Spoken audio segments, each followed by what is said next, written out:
Welcome to the Business Resilience Decoded podcast, brought to you by Cavaliers Advisors and the Disaster Recovery Journal.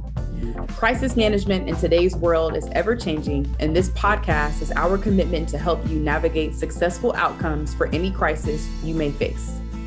I'm your host, Vanessa Matthews. I specialize in providing insights and solutions for crisis, continuity, and resilience across industries from real estate and healthcare to terrorism in the airline and transportation worlds. No matter what industry you're in, this podcast will provide you the tools to build resilience in your organization. Welcome back to another episode of the Business Resilience Decoded podcast. Today, we will be talking with Clayton from the Cleveland Cavaliers. But before we get started, I want to share a few resources and resilience reminders for you. And as Cavaliers News, you can please feel free to recommend a guest to the podcast. Go to cavaliersadvisors.com/decoded. You can also download our 5-step crisis strategy, and you can use this to navigate any crisis in any business at cavaliersadvisors.com/services. Scroll all the way down and you can download that free resource for you. As well as if you would like to request me as a speaker for your next coming program, please feel free to go to bit.ly/Vanessa Matthews with 1T. And in the Disaster Recovery Journal news, the DRJ hosts webinars every Wednesday. The journal is also accessible through their website, and for their events, you can find all of that at www.drj.com. If you enjoy our podcast, please leave us a review on Apple Podcasts. This helps our listeners to find us, but it also helps us to understand that we're adding value to you.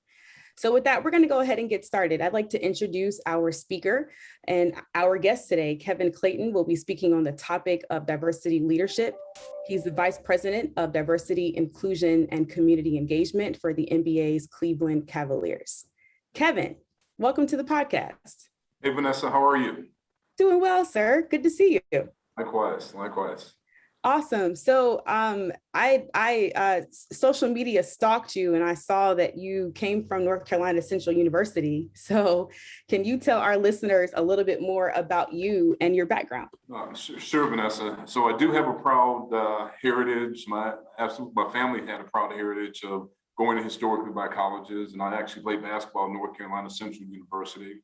However, I was not good enough to get to the pros and had decided a different route to escalate my career. And I started out actually in sales and marketing with Procter & Gamble and spent a decade with P&G and was selling all these wonderful things like Duncan Hines cookie mix and Jif peanut butter, and eventually moved into our paper business and was selling diapers and Charmin bathroom tissue and all those good things, which was a great opportunity because at that point I had two children in diapers, and that worked out really well. I can't tell you how many boxes of diapers I just had to take off the shelf to say, there's something wrong with this box. Let me take it away from you. So with that, I've had an opportunity to be an entrepreneur as I've started my own consulting firm after a decade with P&G, but I went in and out of corporate America. And the consulting firm I started was because I wanted to really focus around this word called diversity back then. Be clear, I didn't say inclusion nor equity. It was just diversity. And what I saw was when I was at P&G was ways in which you can actually connect the diversity to the bottom line. How do you connect it to the business? And then I had opportunities to go back to corporate on a number of occasions that allowed me to really test some of the hypotheses that I had and some of the different ways in which I actually wanted to show that it was applicable. Fast forward, I've been in healthcare, I have been in consumer products, I've been in manufacturing, and now I'm back home, in which I grew up in Cleveland, Ohio, working for and getting and the ability to lead the DE&I work for the team that I grew up cheering for. And it's like a little boy and having a dream come true. Awesome. Well, thank you for that. So I hear sales background. I heard an HBCU. I heard family values, manufacturing, healthcare. What was it about your upbringing or your background that got you really committed to the work that you do today? Vanessa, I appreciate that question because it actually is part of a theme of my books that I'm going to be writing very soon. Because all of my life, I have been a part of diversity and inclusion and equity. And here's what that means. I told you I grew up in Cleveland. I grew up in a suburb of Cleveland called Shaker Heights, which is a predominantly Jewish community. And I was part of a early volunteering busing program from the part of Shaker Heights that had some people of color to another part that just was all Jewish. This is when I was in the 5th grade. I didn't know anything about anything. Like, it wasn't about diversity, inclusion. I just knew I was being asked to do something significantly different than my classmates were asked. And that was to get up an hour and a half earlier, get home an hour and a half later, and be bused to this community that I really didn't know anything about. And that was a Jewish community on the other side of where I grew up.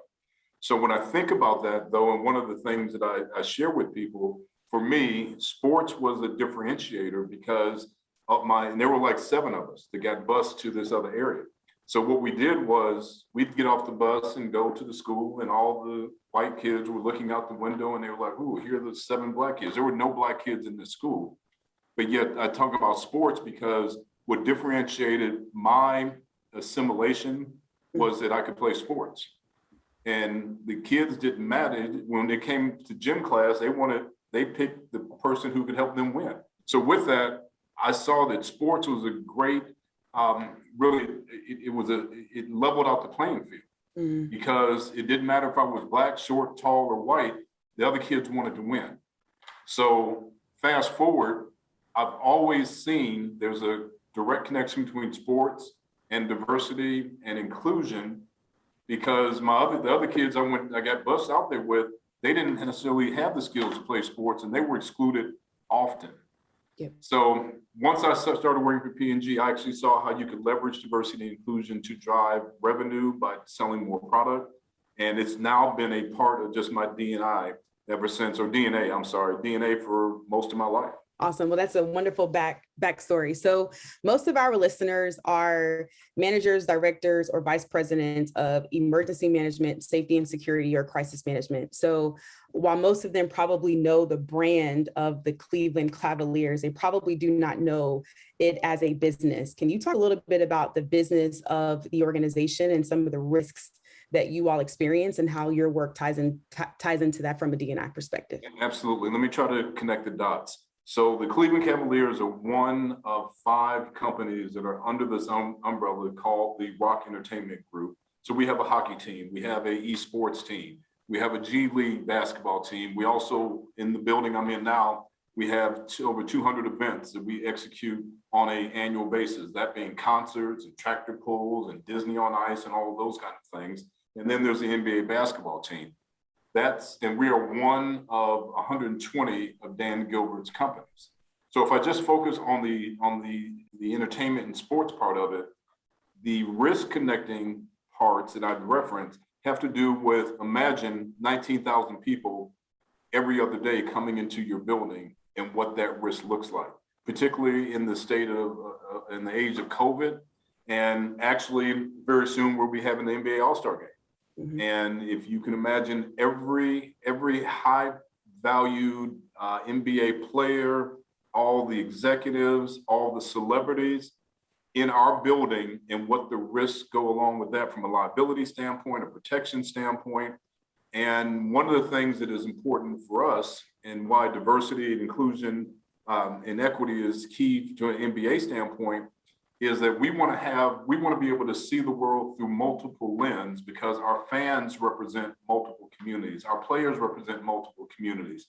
Also our executives. So just that alone, if you take a look at the NBA All-Star game and how many people from all across the globe are going to be here, it's important for us to be very conscious of who is actually making those decisions, because it can impact the quality of experience and the safety, and also at the end of the day, the risk mitigation that we have to have in play. Fusion Risk Management is your North Star for operational resilience.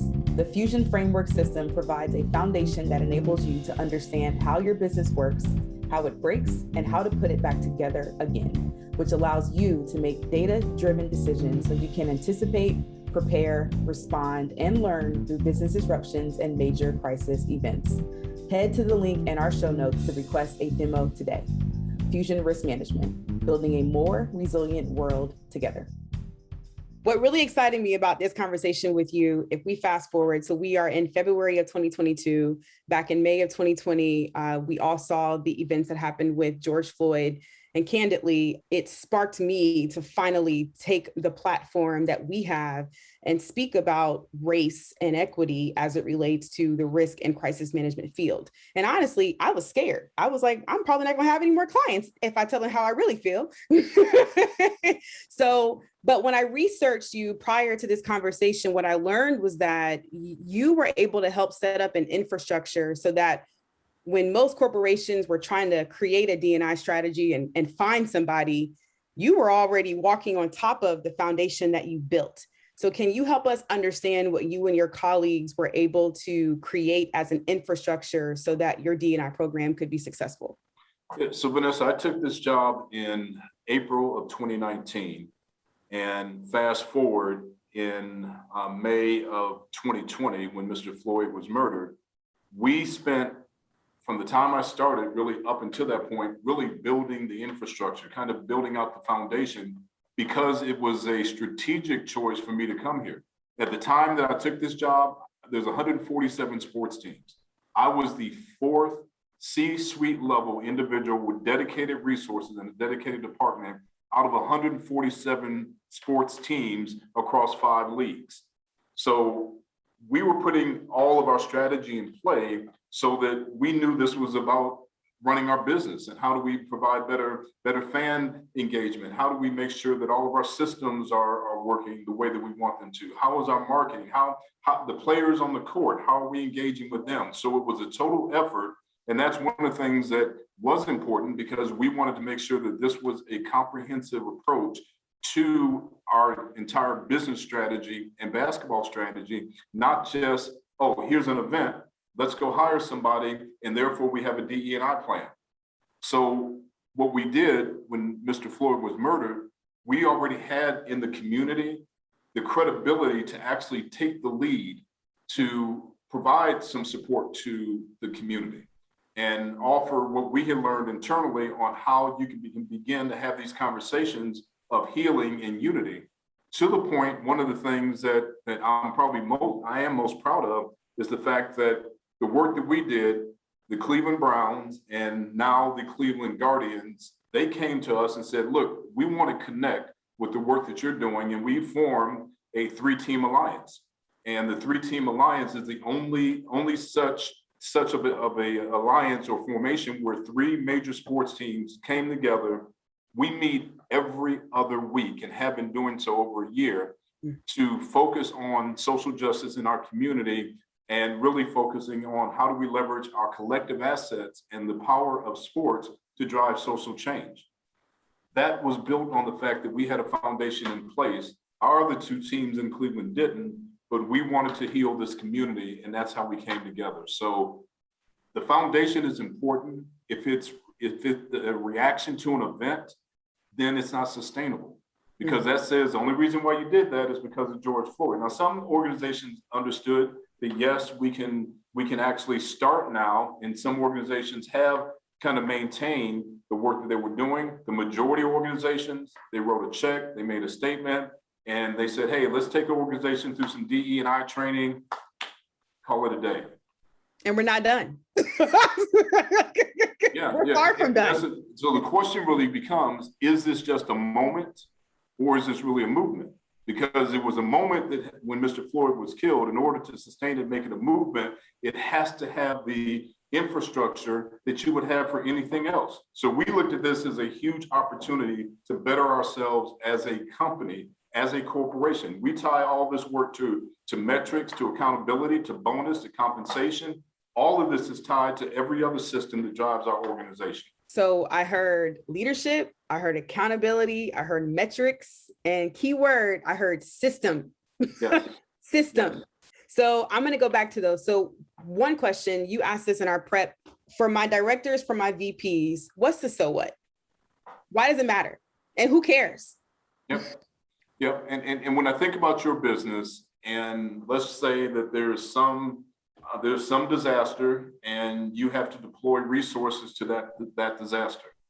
The reason why it's important, as I see it, and I'll make the parallel to our business, is that you want the best and brightest to be able to be at the table. And if your organization looks only one way from one dimension of diversity, you have excluded and left out the opportunity of having the best and brightest to make decisions to affect those communities that probably look very diverse from all different dimensions of diversity. So diversity is not just check the box and say, oh, look, we have one of those. We have a Black male, we have a Black female. It's what do we bring based on our life's experiences that allows us to see the situation differently than the mainstream. Every single human being has their own set of experiences, but mine is going to be very different than yours. It's going to be very different than someone else because of the fact that our skin color, our gender is different. And with that, it is so what? The reason why it makes a difference is because it does impact the quality of decision. It impacts, if it's a revenue organization, it impacts the ability to drive revenue. If it's a nonprofit, it impacts the ability to achieve mission. This is not diversity for the sake of diversity. This is diversity and inclusion and equity to help drive results that are sustainable, make sure that you have the best and brightest making those decisions. Your response made me think about, somebody asked me recently, so my company is a women-owned and diversity-owned company, but the majority of my workforce don't look like me. And so somebody asked me, well, don't you want to hire more people who look like you? And I said, well, that'd be great, but I'm looking for people that have the capability. And I don't think that if you all look like me, it's still not diverse. We're missing a whole bunch of perspectives. And let's be candid, most of our clients are late millennials, Gen Xers, and early age baby boomers. They are males, they are females, they're either married, some are divorced, and they have kids between middle school and college. They shoot guns, they play golf, they travel the world. 50% of my clients do not look like me. So how am I putting myself in a position to build a customer-focused company if I'm only concerned about, well, do they look like me? Do they come from where I come from? That's not fair to my clients. Right. No, and I appreciate that, because what you're saying is that you're walking the talk of really what diversity is. Because diversity, and let me just pause for a minute. Oftentimes people look at the term diversity as a code word for Black, female, or some other outward dimension of what I look like. It has nothing to do with cognitive diversity, of how I think, or my life's experiences. So what you want and what you said is, look, I have a certain skill set and a certain experience, a life's experience, and I'm going to bring to the table. I want to supplement that and add to it by all these other pieces I don't have, which you're thinking about it from a very smart, practical way. And what I love about your response too, it wasn't emotional. It was like, here's my business objective, here's my plan, how do I marry the two? Where we get into challenges and doing this work is when people make this about how they feel and emotionally and say, you know, it's just the right thing to do.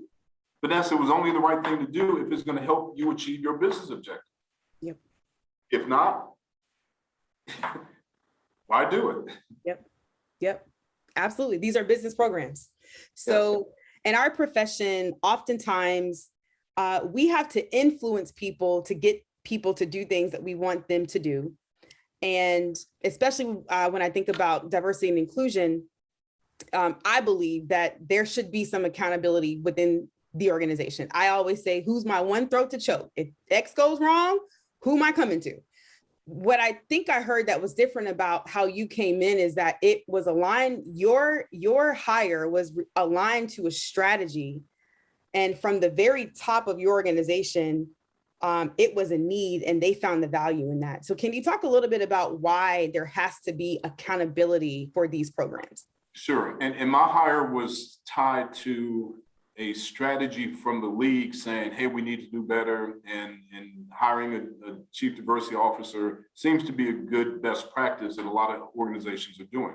But I will tell you, when I interviewed, what differentiated my offer that I received versus my competitors was I talked about connecting this to the business and connecting it to leadership accountabilities. And that was an aha. It was like, wait a minute, we thought we were just going to bring somebody in to help us change kind of what we look like. We got eight chairs around the table. Let's get one of those, two of those, three of those. Kev, we're good. I'm like, so why don't we do exactly what you said, but let's create a culture where those eight people in those 8 chairs, instead of counting them, Let's make sure that they actually have the ability to contribute to the bottom line.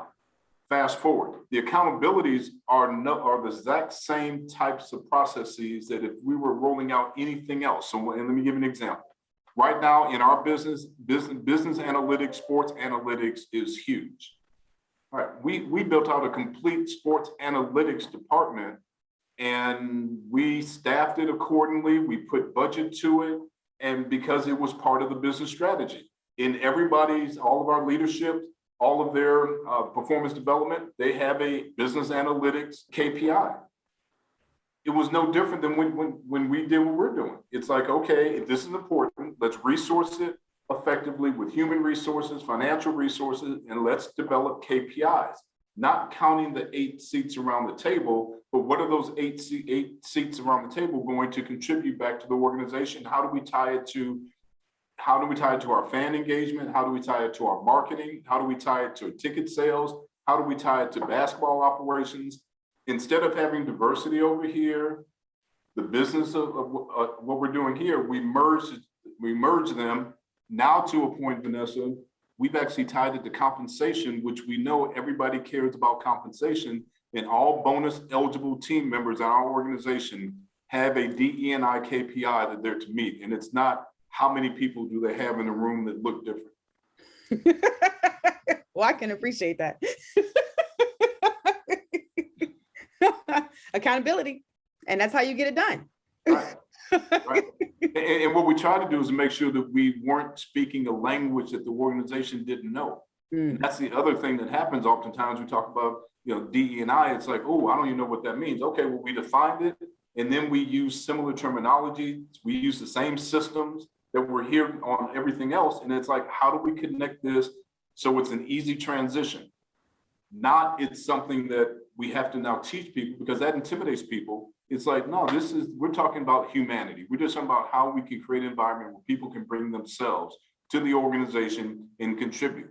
How do we create an environment where our fans can come to our building and feel that they are going to have a great time? And that goes from the music that we play, that goes from the signage, that goes from how we interact from a food selection perspective. All of those elements go into consideration. So for our listeners, what I hope you're able to take away are not only things that you can do inside of your company from a D&I perspective, but I also think that Kevin has helped to lay out the things that you can do to add value to your resilience, your crisis, your safety, and your security programs, tying it to your business strategy, driving accountability internally. And also, we have a terrible job of confusing people with the language that we use in our profession. And what he talked about today was not doing that and using terms that your colleagues can understand so that they can adapt to the model that you guys are trying to implement. So I could talk to Kevin all day long, but he doesn't have time and we don't have time. So therefore, my last question, Kevin, is where can our listeners find you and how can they stay connected? Sure. So I am on Twitter, and it's Kevin L. Clayton, or at Kevin L. Clayton. Also, I'm on LinkedIn. And actually, I don't mind giving out my email address, and feel free to reach out to me, kclayton@cavs.com. Thank you for listening to the Business Resilience Decoded podcast, brought to you by Asfalis Advisors and Disaster Recovery Journal. Make sure you check out the show notes for this episode to see all the upcoming events, programs, and ways we can support you. Make sure you subscribe to the show wherever you get your podcasts, leave us a review, and share it with a friend. Thanks again, and I'll talk to you in the next episode.